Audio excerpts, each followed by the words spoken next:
your attention to Xunjie's YouTube channel. Today, let's discuss the prospects of 3D printing technology in the field of medical. The application of 3D printing technology in the medical field has transcended traditional manufacturing limitations.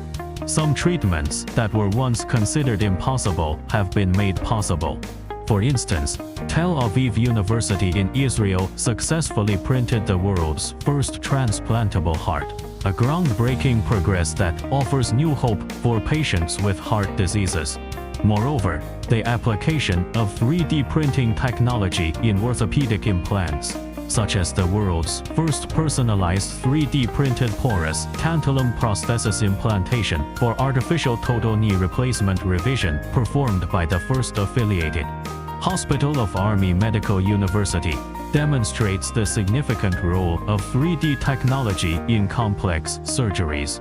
In the future, as these challenges are gradually addressed, the application of 3D printing technology in the medical field will become more extensive, and it is hoped to achieve more complex tissue and organ regeneration, providing more rebirth opportunities for patients. Let's progress together with the world.